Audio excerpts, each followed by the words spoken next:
On November 8, 1967, inside the Golden Dragon restaurant, a 135-pound man took down a 250-pound professional wrestler in just 11 seconds, without landing a single solid strike. 23 eyewitnesses watched as the conventional logic of power and size shattered right before their eyes. The question that lingered was how a slender, unassuming man could use the giant's own momentum against him to bring him crashing down.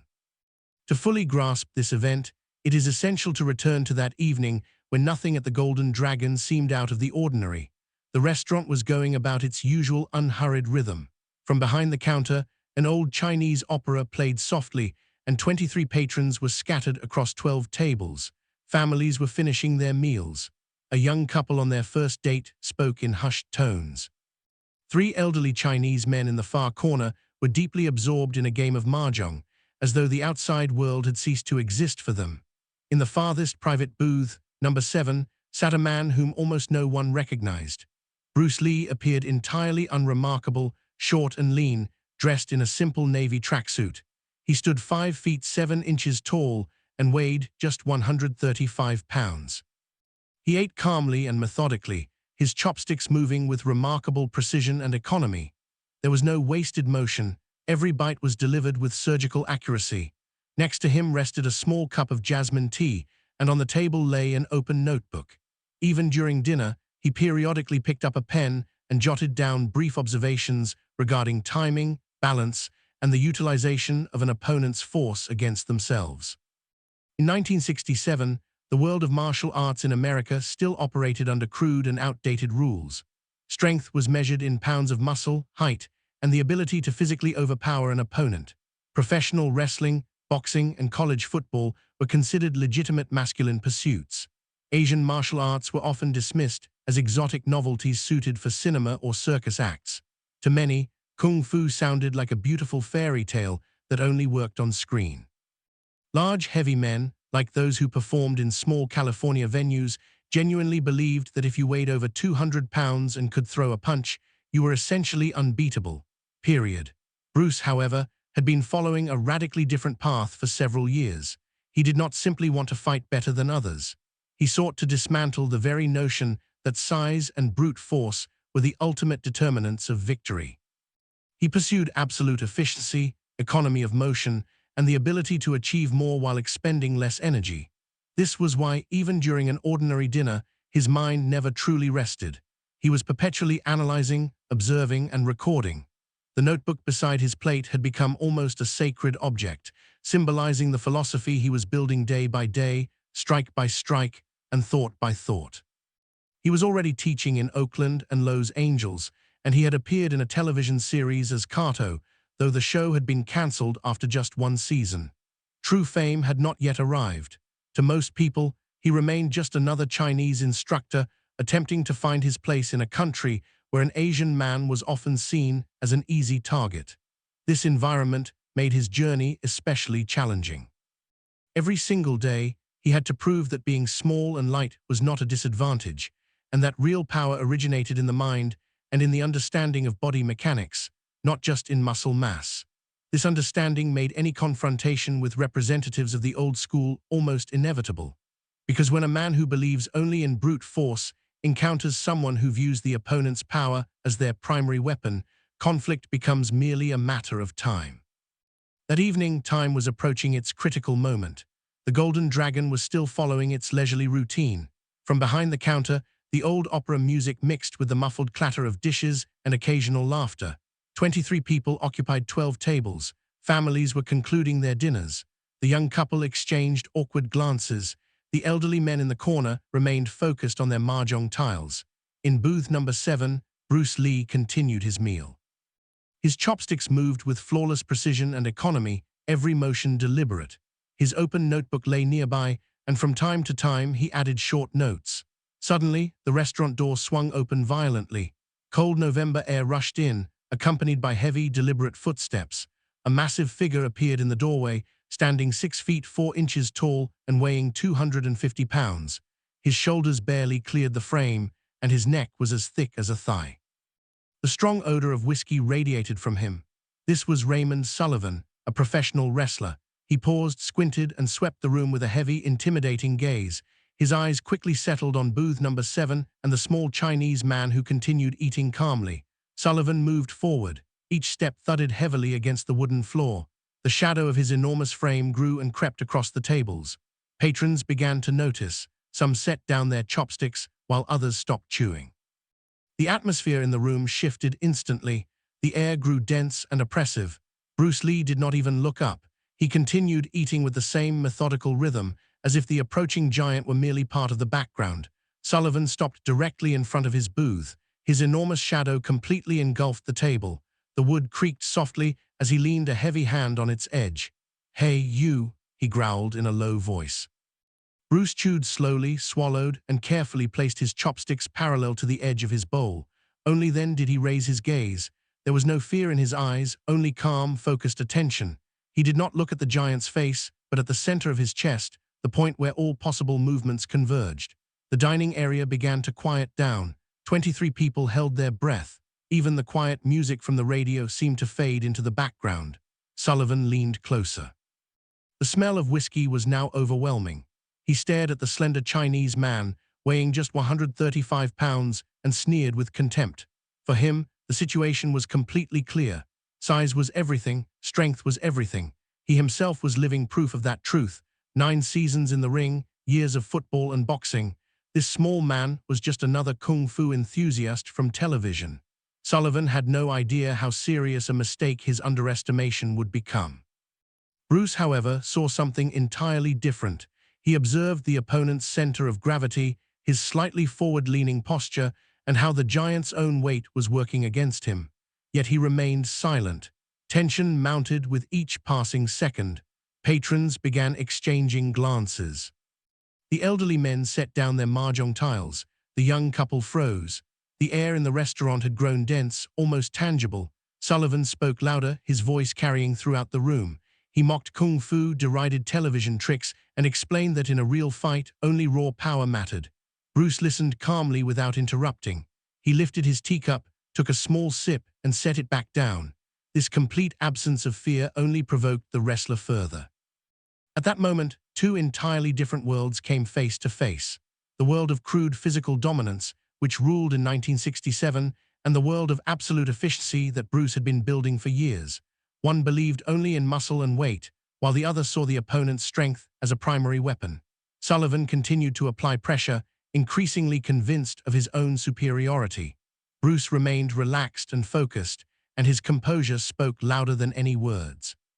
The restaurant owner, Mr. Chen, nervously intervened in an attempt to prevent a scandal, but Bruce turned to him and calmly explained in Cantonese that this would not be a fight, but a brief demonstration.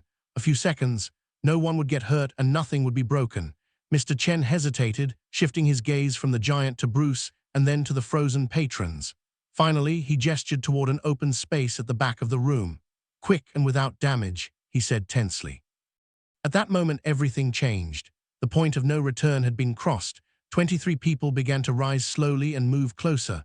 Sullivan removed his jacket and threw it over a chair, rolling his massive shoulders. Bruce rose from the table. The size difference became starkly apparent. He barely reached the giant's chest, but his body remained completely relaxed. His movements were light and economical. There was no fighting stance, only deep concentration. Sullivan stepped forward first, confident in a swift and obvious outcome. The room held its breath.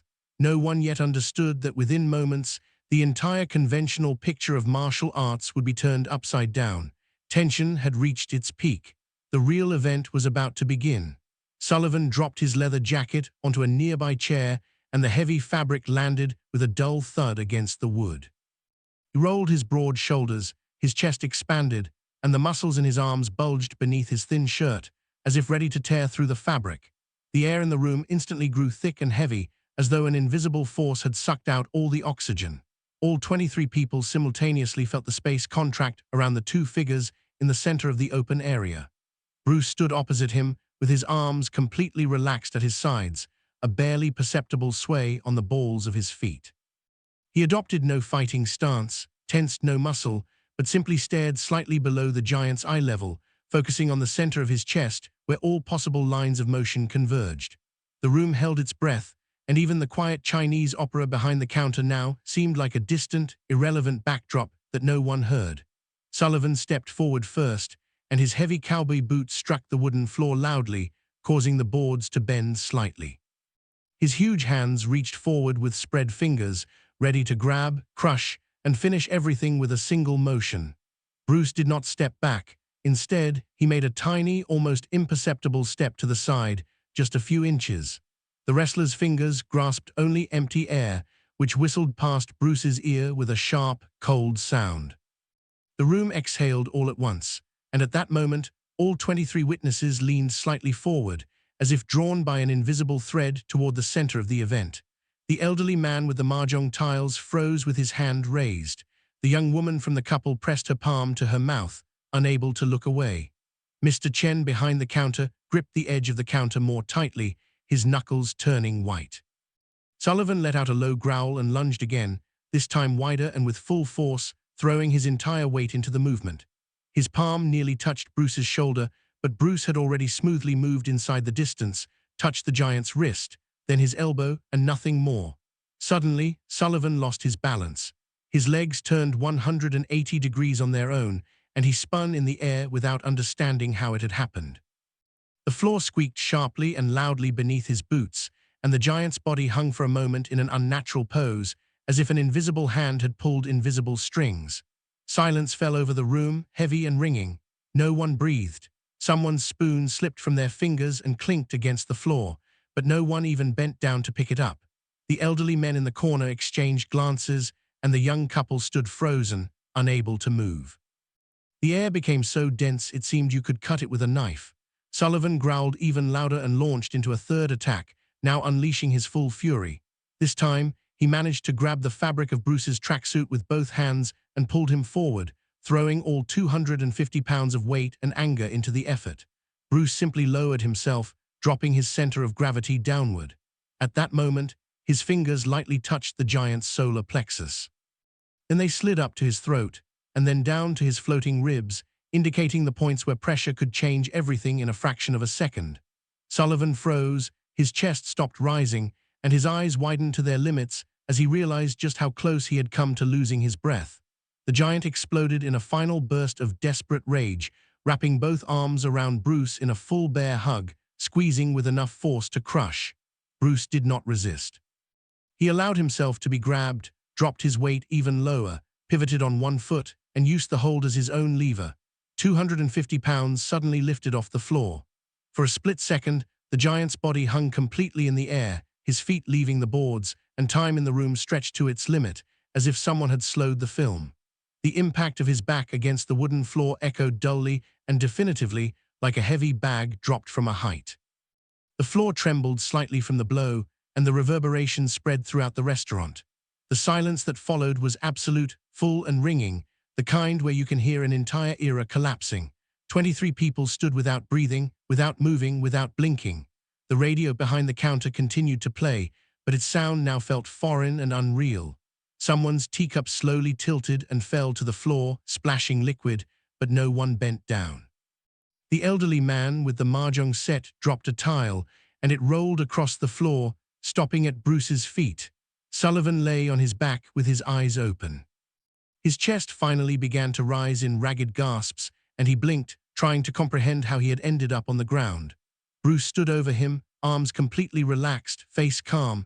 He simply extended his hand to help the giant get up.